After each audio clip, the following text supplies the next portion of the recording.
YouTube channel.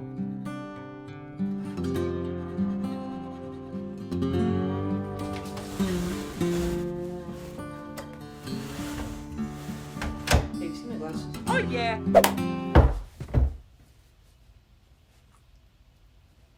Thanks. Hello everybody, welcome back to the Spider-Man Iceberg. In the last video we were able to get through all of the movie and television related trivia about the first tier of the Spider-Man Iceberg, but we didn't have time to get through everything. But today I'm going to fix that, because all we have left for this tier is all the comic related information, as well as the silly list. And after that we'll be all done with the first tier of the 7 total tiers that this iceberg has.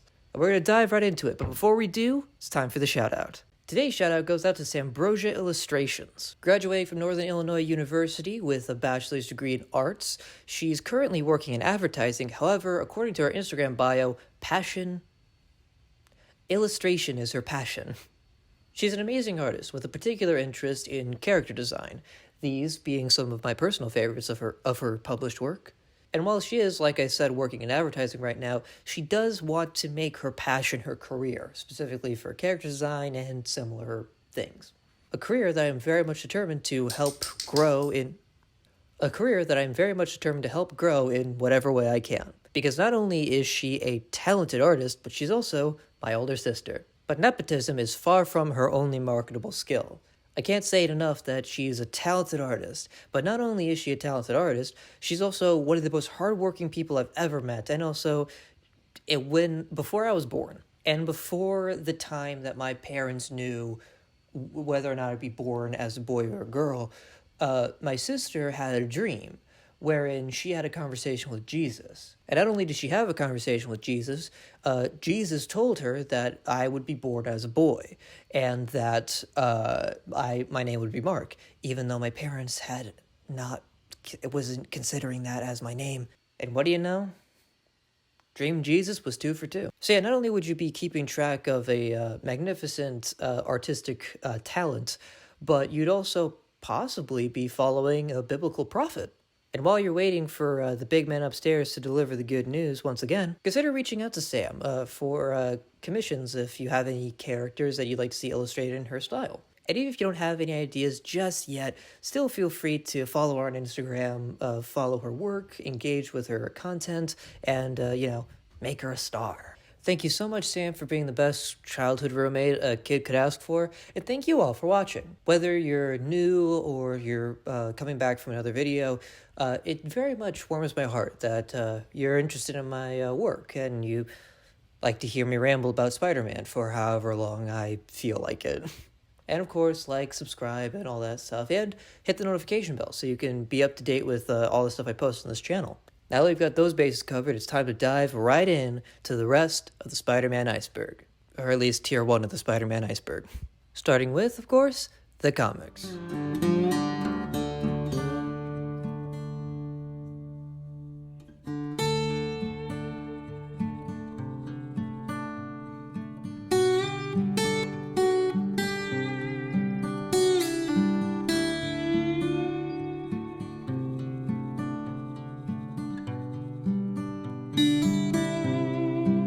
The Clone Saga, amongst other things, consists of Ben Reilly's return and character development. After Peter and Ben's awkward initial introduction to each other, Ben's return to New York City comes as a bit of a shock to Peter. However, that initial tension is washed away, and the two Spider-Men become Spider-Bros and become a Spider team to fight crime in New York City, with Ben getting his own superhero alter ego as well as his own suit. This suit, which is just immaculate, he's the reason why I loved layered costume design. And it's also where we get the return of Norman Osborn, who before this point was presumed dead, but not anymore. And how else could the Green Goblin mark his return to the public eye than murdering Ben Reilly in front of Peter's eyes? But fear not, death is not nearly close to the end of Ben Reilly's story,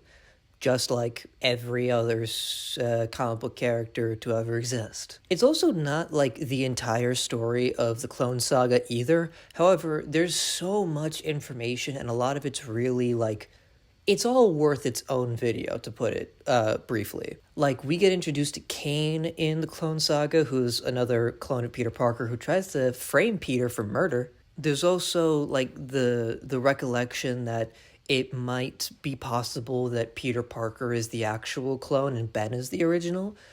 Oh, God, the parents swapped themselves. Like, these iceberg videos, to me, are very, like, brief general information as an introduction to the deeper Spider-Man lore. So diving deep into all this Clone Saga specific stuff, I want to save it for possibly another video. And if you'd like to see that video, hit that notification bell to go in the comments, watch this video multiple times to encourage me to do it, to do what you want. Not what I want to do, but anyway, moving on.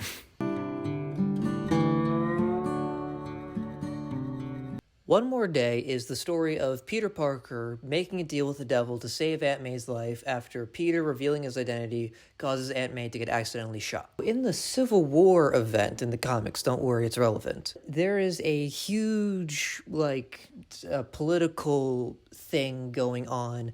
Basically, the government is not super comfortable with the fact that there are just superheroes or superhumans that can just level an entire neighborhood with ease, pretty much. So they make something called the Living Weapons of Mass Destruction Registry, which a lot of superheroes disagree with because it is predatory and low-key, high-key, just tracking and invasive and bad.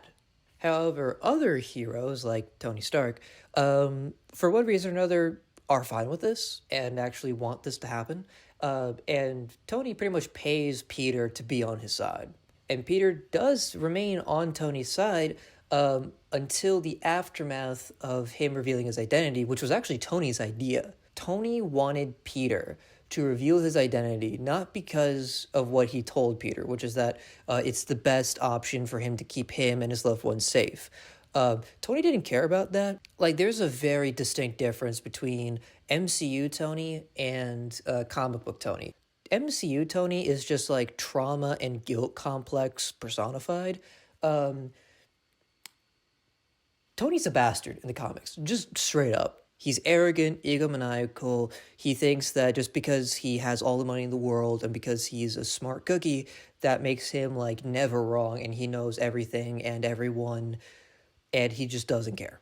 Very self-centered and very bad.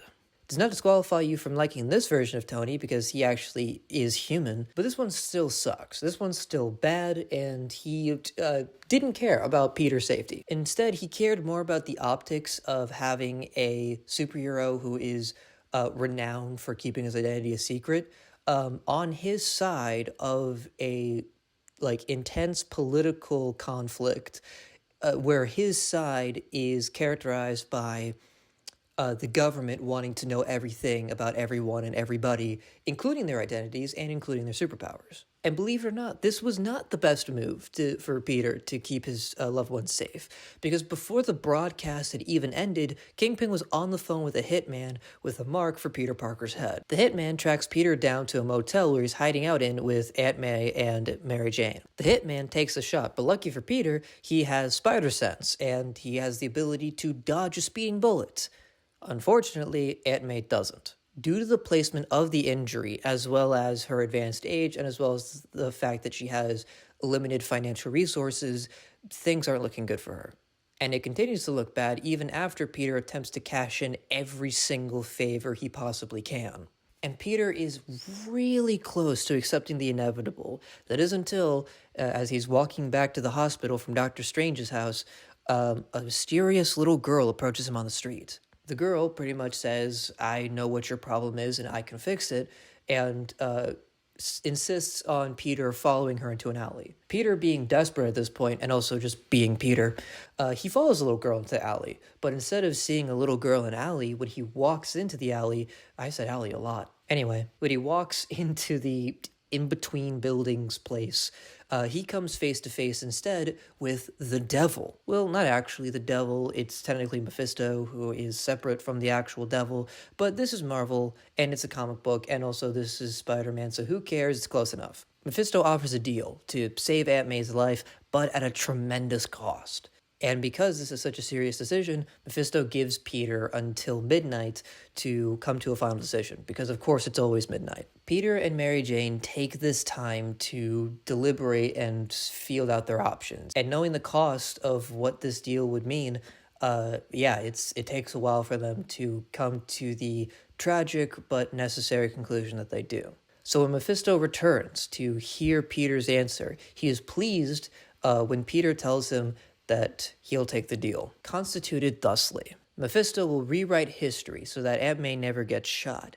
However, while he's doing so, he will also rewrite history to make it so that Peter Parker and Mary Jane Watson never married. And the reason that Mephisto gives is so that he can feed on the subconscious despair that Peter and MJ will feel at this lost love. Subconsciously, because after history is rewritten, Peter and MJ will have no recollection of ever being married, ever meeting Mephisto, or ever making a deal with him. The only addendum that is made to this original deal is Mary Jane Watson's side deal with Mephisto to make it so that Peter Parker's identity never gets revealed to the world. We don't know what Mary Jane gave up, but we do know that the reason why she made this deal to keep Peter's identity a secret is so that even though they can't be married, this is MJ's way of giving him a chance at happiness, which is just so tragically cute. But before he rewrites history, he takes one last opportunity to drive the knife just a little bit deeper into Peter's chest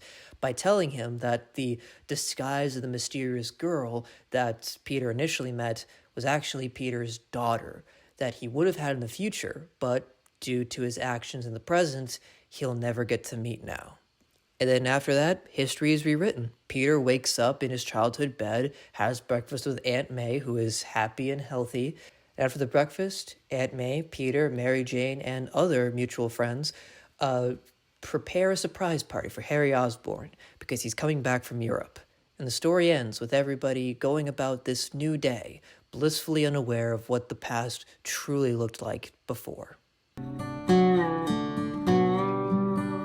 Since Past is one of, if not the most infamous Spider-Man story in Spider-Man's history. I could go through the entire plotline of Since Past, but the story is icky and I don't want to. So instead, I'll just give you all the necessary information you need to understand this vat of buffoonery. Basically, the story revolves around the revelation that before Gwen Stacy died, oh, by the way, Gwen Stacy's dead in the comics. Before she died,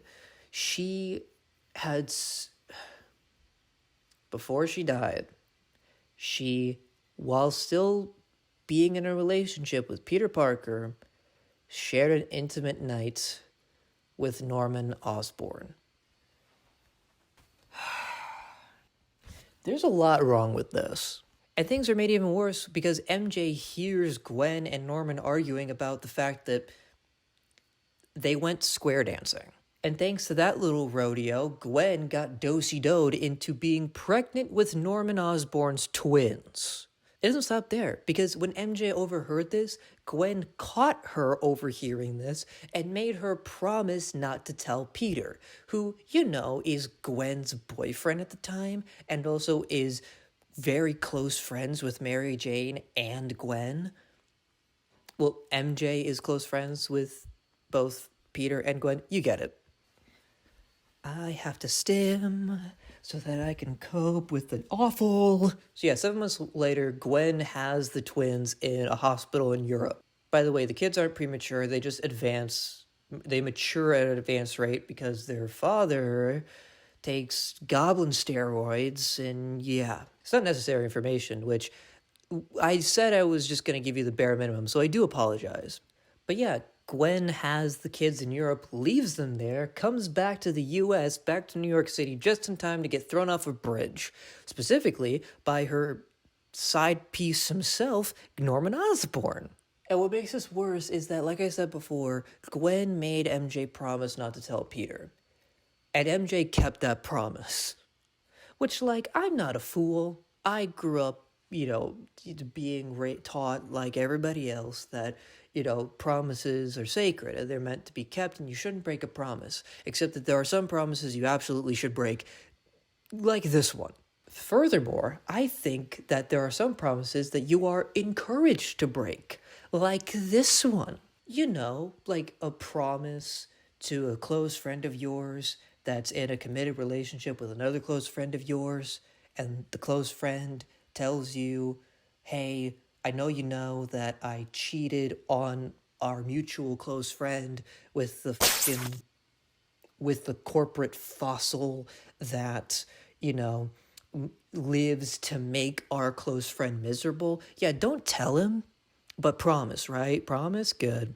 It's gonna be awkward, and you're gonna lose a friend, maybe two, but it's necessary to tell them. And because of this, and also just because of the story itself, whether or not they intended to do so, the writers of Sins Past pretty much made a hit piece against Gwen's character. And Gwen isn't just some, like, one-dimensional romantic interest, like, not just some female cardboard cutout for our male superhero to win at the carnival, I guess.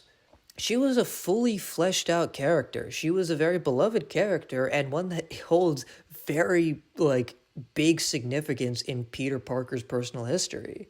So much so that, remember what I talked about how, like, with Ben and how a lot of every other superhero character, death is more of an inconvenience than anything else? That's not the case for Gwen. Her life, as well as her death, was so impactful and important that the specific Gwen Stacy that Peter Parker fell in love with and lost and mourned over has never come back, never had a resurrection. Yes, we might see clones of Gwen and alternate universe versions of Gwen, but the Gwen that that specific Gwen that Peter Parker fell in love with is dead, has been dead, never been touched, still 6 feet under.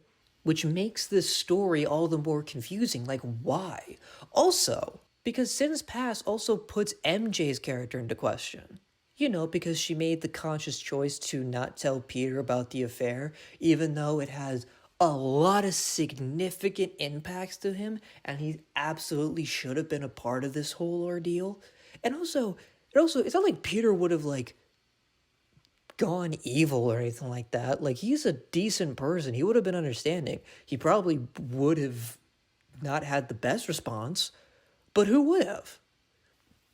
So not only did Peter's first girlfriend cheat on him, not tell him about it, and not tell him about the fact that she was pregnant because of it, but also now his current partner has, kept a pretty, like, important secret, and that puts into question her credibility.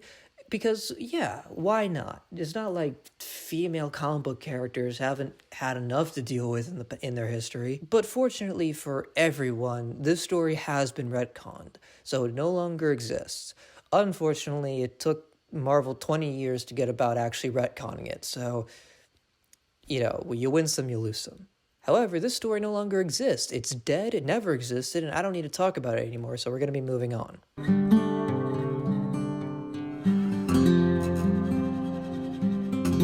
And with that, we're actually done with the comics portion of the Spider-Man iceberg. Except we're not!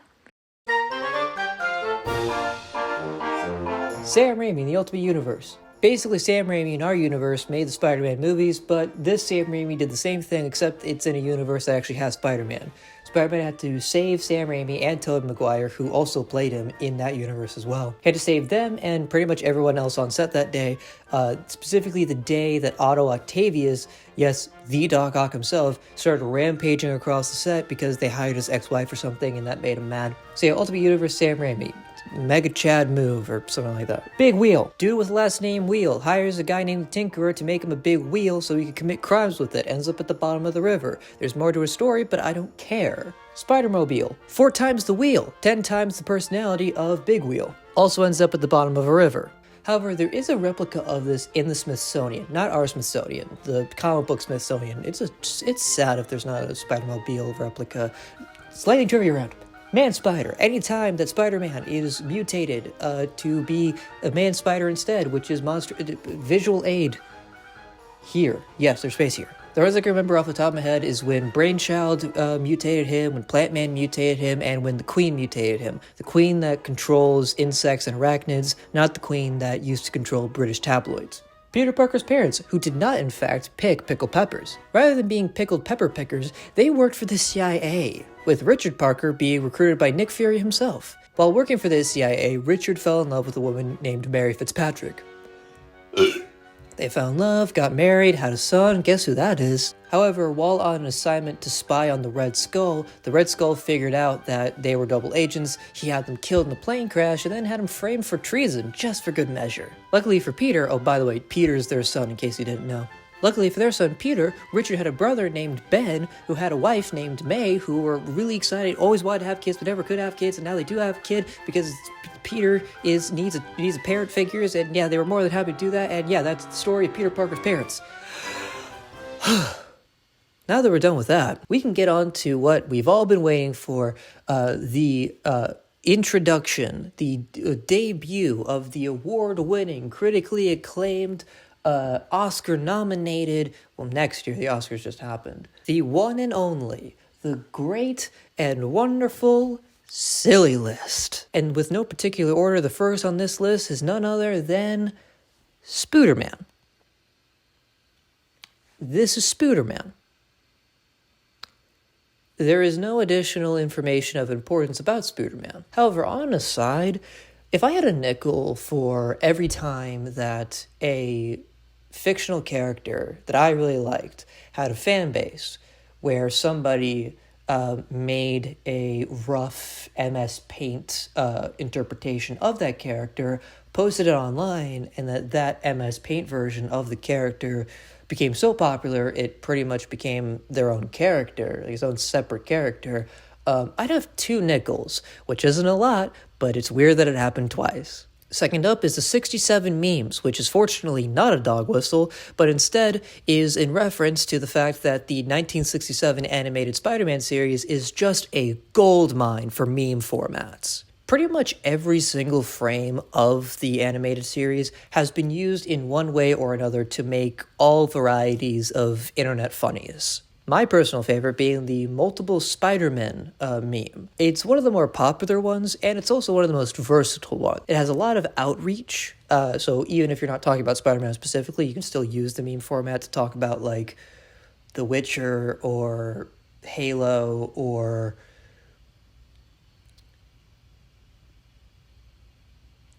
a third example. I took way too long trying to figure out a third example. And also, well, I'm not sure if it's a meme format specifically. One of my favorite screen grabs from the 67 series is the one where Spider-Man is sitting at a desk, and directly behind him is I believe it's either a pink or a purple wall that has a framed picture of Spider-Man sitting at a desk. I don't know. It's just something about the composition, the minimalism of it. It's just like, there's something about it, you know? That's my son. In essence, it's my son. And finally, last but not least on the cellular list is Spider-Man Turn Off the Dark. Spider-Man Turn Off the Dark has gone down in Broadway history as the most expensive musical production in Broadway history. The story itself is fascinating, and I will be linking either up here or in the description a link to a YouTube video that actually analyzes like the background and the story itself, like the creative background and all that, way better than I ever could. My friend recommended it to me, and I'm recommending it to you now because it's a good video and it's Spider-Man related, so of course I would. But the thing that I remember most, and like other videos have been made about this, is the multiple injuries that cast members, both cast and stunt crew, sustained on set of Spider-Man Turn Off the Dark. The least severe ones being like sprained ankles and broken wrists, which are still severe, like that's still like, it's not like whatever, but it objectively is not as severe as the time where a stunt performer had the safety strap on his harness malfunction, causing him to fall from 20 feet in the air directly into the orchestra pit. He sustained a lot of damage from that and had to go to a hospital and afterwards had to go to a rehabilitation facility. But he's alive, fortunately, with, I believe, minimal, long-term damage. I don't think there was any long-term damage, actually, but I'll put an asterisk on that just to be safe. Strangely enough, it was only after, he almost got turned into Swiss cheese, and after more people got injured doing stunt scenes for Spider-Man Turn Off the Dark, that the New York State Department of Labor, as well as OSHA, finally decided to put in a safety inspection. The Department of Labor gave 2 citations to the project, but no fine. And then a month afterwards, OSHA came around and then slapped on 3 more citations on top of that, along with a pretty hefty fine. I also remember, OSHA commented essentially saying, due to these severe safety violations, the employees of Spider-Man Turn Off the Dark were at risk of injury and death. So yeah, there's that. Luckily, nobody died, but yeah, people still got hurt. One of the main cast, the original person who played Arachne, which is a character in the show, don't worry about it, got a concussion because I guess because she's a spider, so she's up on the fly system, moving around in the air. And I guess somebody tugged the rope too much and she smacked her head on the wing, causing her to have a concussion, which is not good at all. But hey, at least we got to see Spider-Man at the Tony Awards. I think it was the same Tony Awards that Mike Tyson was at. At least there's that. And with that wraps up the first tier of the Spider-Man iceberg. Out of 7, but I am dedicated to finishing every tier. Film major, and I do want to create more creative or high production content. However, I can't schedule to save my life, and I'm definitely not going to make a broadcasting schedule. Because I was a silly little goose and thought that I could crank out a video once a week, and it's been 2 or 3 weeks at this point since the last video, and I still need to edit this. So yeah, I'm not going to break my mind trying to put myself on track with an arbitrary schedule that I self-imposed onto myself, because above everything else, I want to make good content that you enjoy. And if you've gotten this far in the video, I just want to say from the bottom of my heart, thank you so much for watching. I think I already said this in the beginning, but whether or not you're returning or you're new here, every view matters, and it means so much to me, more than you know, and every subscriber, all 8 of you, the fact that you're subscribed and you're actually wanting to hear more about me or hear more of what I have to say is it's so touching. Thank you so much. And as always, stay happy, stay healthy, stay hydrated, and I'll see you in the next video. Take care.